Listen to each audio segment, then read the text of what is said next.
नमस्कार, आप देख रहे हैं डेली न्यूज 9 और मैं हूं मनीषा श्रीवास आपके साथ। डालते हैं एक नजर आज की मुख्य खबरों पर। तो इस वक्त हमारे समक्ष है डॉक्टर राखी तिरपुड़े। आप एक जनरल फिजिशियन हो।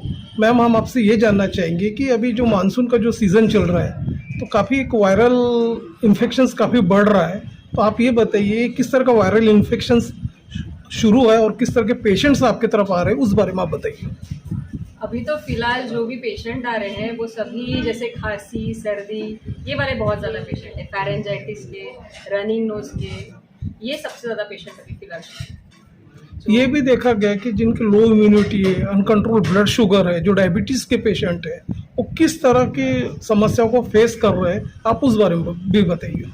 अभी जो डायबिटीज़ के जो पेशेंट है वैसे ही इनकी इम्यूनिटी कम रहती है, और फिलहाल ऐसे है कि ये जो पेशेंट रहते हैं ये प्रोन रहते हैं इन्फेक्शन के, तो ये ऐसे पेशेंट को जल्दी इन्फेक्शन पकड़ जाता है। तो ऐसे पेशेंट ने अपना शुगर कंट्रोल रेगुलरली रखना चाहिए, और जैसे कि फास्टिंग और पोस्ट मील उनका और ग्लाइकोसिलेटेड हीमोग्लोबिन अगर कंट्रोल में रखते हैं और 6 मंथली अगर रेगुलर ये करते रहते हैं और खुद की तरफ देखते हैं, जैसे इन्फेक्शन हो रहा है या डायबिटिक फुट है तो प्रॉपर केयर करते हैं, और सर्दी खांसी या जो भी कभी इन्फेक्शन होता है, सांस लेने में तकलीफ होती है, ऐसे कुछ भी अगर हुआ तो तुरंत अपने जनरल फिजिशियन के पास या डायबिटोलॉजिस्ट जो जहाँ पे वो ट्रीटमेंट ले रहे हैं उनके पास तुरंत वो जाए और अपनी जो तकलीफ है तुरंत बताए, तो जो भी प्रॉब्लम है वो अर्ली डिटेक्ट होके ट्रीट हो सकता है और इन्फेक्शन नहीं होगा। इसलिए ऑटो इम्यून डिसीजेस के काफ़ी रीज़न है। अगर हम देखें तो ऑटो इम्यून एंटीबॉडीज़ क्यों फॉर्म होते हैं,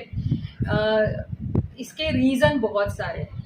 जैसे कि हम जो भी खाते पीते हैं, खान पान में हमारा जो क्या खा रहे हैं हमको पता नहीं, जैसे फर्टिलाइजर्स रहते हैं, प्रिजर्वेटिव्स रहते हैं, उससे हो रहा है कि वायरल इन्फेक्शन, बैक्टीरियल इन्फेक्शन से जो ऑटो क्रॉस एंटीबॉडीज बन रहे हैं। जो हमारे ऑटो एंटीबॉडीज क्या है कि जो नॉर्मल टिश्यू है वो उनको ही खाता है। इसकी वजह से जो ऑटो इम्यून एंटीबॉडीज जो बढ़ रहे हैं जिस प्रमाण से, उसकी वजह से ऑटो इम्यून डिसीजेस का भी जो प्रिवेलेंस है वो बहुत ज़्यादा बढ़ रहा है। पहले उतना नहीं था, जैसे हाइपोथायराइड उतने पेशेंट नहीं मिलते थे, थायराइड के पेशेंट नहीं थे, इनफर्टिलिटी के पेशेंट नहीं थे, लेकिन अभी जो है वो काफ़ी प्रमाण उनका बढ़ रहा है।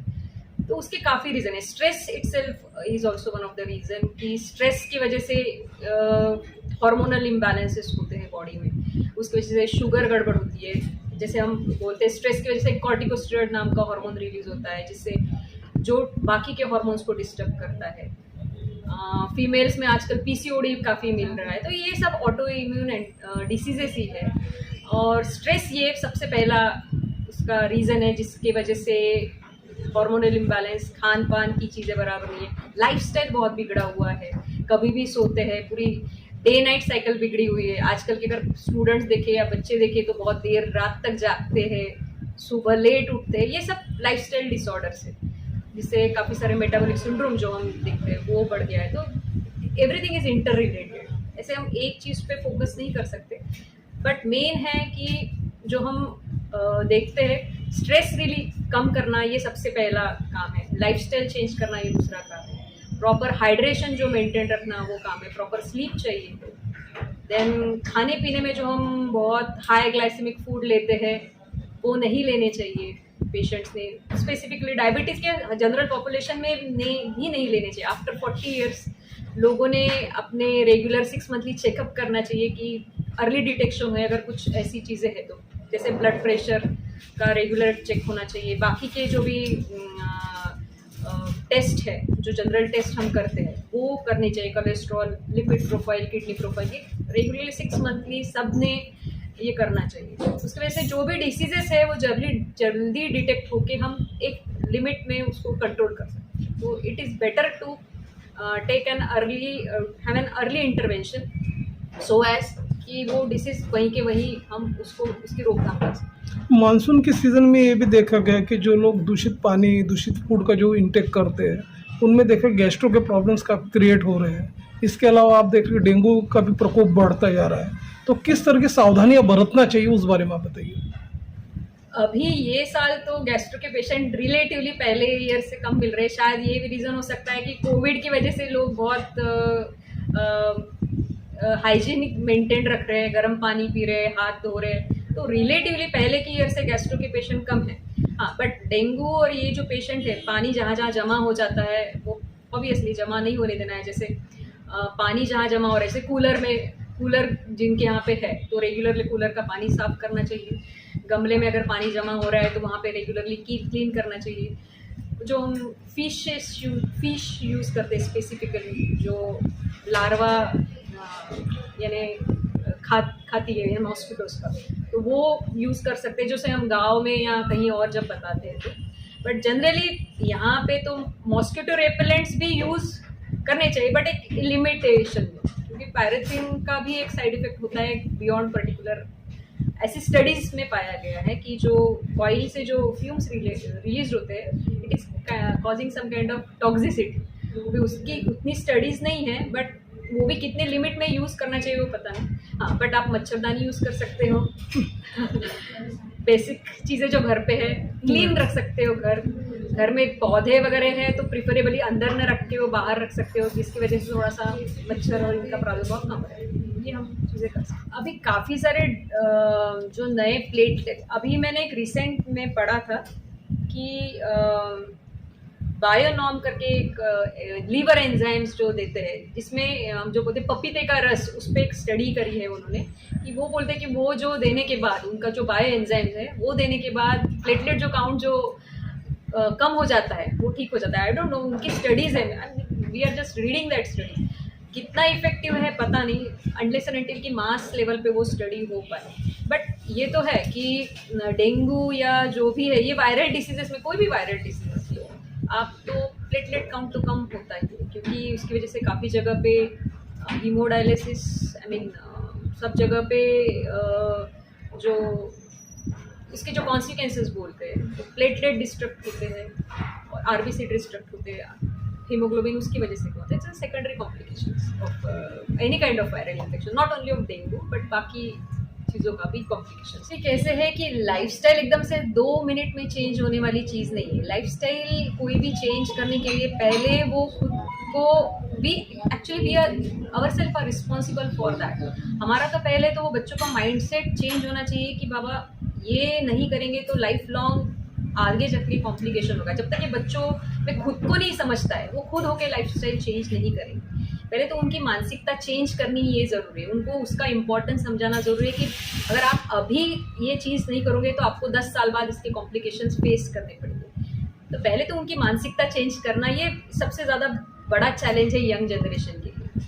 और लाइफस्टाइल अगर चेंज करना है तो वो ऐसे 1-2 दिन की बात नहीं रहती है। It takes almost 1 month to 6 months and it varies from person to person. जैसे फॉर एग्जांपल, जैसे कि अभी मैं सपोज कोई बच्चा 11 बजे सो रहा है, ठीक है, कोई बच्चा 3 बजे सो रहा है, लेकिन अभी उसको हम 3 बजे सोने वाले बच्चे को हम डायरेक्टली बोल नहीं सकते कि भाई तू 11 बजे शुरू कर और जल्दी उठते जा। तो हम उसको ऐसे एडवाइस कर सकते हैं कि तू पहले 1 मंथ थोड़ा अर्ली सो, यानी जैसे 3 बजे सो रहा है तो तू 2 बजे सो। ये रूटीन पहले 1 मंथ रख, फिर 2 बजे जब तेरा रूटीन सेट हो जाएगा तो फिर 2 बजे से तू 1 बजे सो। ऐसे धीरे धीरे वो लाइफस्टाइल चेंज करना जरूरी है। 2 मिनट में कोई भी चीज़ चेंज नहीं होती। Once it becomes your habit, then वो तुमको वही टाइम पे नींद आती है, वही टाइम पे आपका सवेरा होता है। तो वो धीरे धीरे लाना जरूरी है। तो पहले की शुरुआत के जो दिन है जब हम लाइफस्टाइल चेंज करते हैं, तो we should have any kind of discipline, and वो डिसिप्लिन खुद में आना चाहिए। वो तीसरे ने किसी ने भी बोला, हाँ, जो फ्रेंड सर्कल है या जो भी पेरेंट्स है वो मदद कर सकते हैं कि भाई वो बच्चे को वो टाइम पे उठाएंगे और वो टाइम पे रिमाइंड कराएंगे कि अभी सो जा, उतनी मदद कर सकते हैं। बट अल्टीमेटली सोना, जागना, खाना पीना, ये इंडिविजुअल पे काफ़ी डिपेंड करता है। क्योंकि ये भी मैंने देखा है कि जैसे अभी मेरे भी बच्चे या किसी के भी बच्चे आप बोले, तो हम किसी ने थर्ड पर्सन ने बोला कि तू पढ़ाई कर, तो वो बुक लेके बैठता है, लेकिन कितना दिमाग में जाता है वो नहीं पता है। अनलेस एंटिल वो दिखाने के लिए पढ़ेगा कि मैं बुक लेके पढ़ रहा हूँ, तो वो दिखाने के लिए पढ़ता है, बट अल्टीमेटली उसके दिमाग में कुछ नहीं जाता है, क्योंकि पेरेंट ने उसको बोला है इसलिए वो सिर्फ बुक लेके बैठता है। तो मेरा इंटेंशन ये कहने का है कि आप फोर्सफुली न करने से अच्छा उसको समझाइए, बच्चे को, आपके पीयर ग्रुप को समझाइए, उसका इम्पोर्टेंस समझाइए। और जब तक वो समझता नहीं तब तक वो इंडिविजुअल में चेंज नहीं। हम ज़बरदस्ती करके लाइफस्टाइल किसी की भी चेंज नहीं कर सकते। तो पहले तो ये इम्पोर्टेंस दिलाना ज़रूरी है कि वो भाई वो जो बॉडी है वो आपकी खुद की है, and you yourself are responsible for the changes that you are bringing in. आगे चल के कुछ भी होता है तो आपको फेस करना है, ना कि थर्ड पर्सन। मेरा शरीर है तो मेरी जिम्मेदारी, आपका शरीर है तो आपकी जिम्मेदारी, किसी तीसरे की जिम्मेदारी नहीं, क्योंकि वो शरीर आपका खुद का है। तो ये माइंडसेट ये जनरेशन में लाना बहुत जरूरी। आप वैसे मेरा जो नंबर जो है वो फेसबुक पे अवेलेबल है, इवन इंस्टा पे भी अवेलेबल है।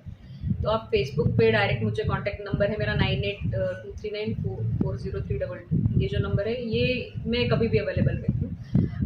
टेली मेडिसिन का मैंने अभी उतना फुल फ्लेज में, जब कोविड था उस दौरान मैंने काफ़ी प्रैक्टिस करी, बट अभी थोड़ा सा अभी कैसे तो अभी पेशेंट आ रहे हैं तो मैंने थोड़ा कम कर दिया। I would be starting once again, वो बाद में मैं शुरू करूँगी। तो आप वो नंबर पे मुझे कभी भी कांटेक्ट कर सकते हो या वीडियो कॉल कर सकते हो कोई। अभी तो जो फिलहाल वायरल और ये इन्फेक्शन शुरू है उसके लिए तो आप मास्क कभी रेगुलर पहने, जो सभी को तो आदत लगी है, हाथ रेगुलरली धोए। जिसको सर्दी खांसी है वो एज फार एज पॉसिबल लोगों से थोड़ा दूर रहे।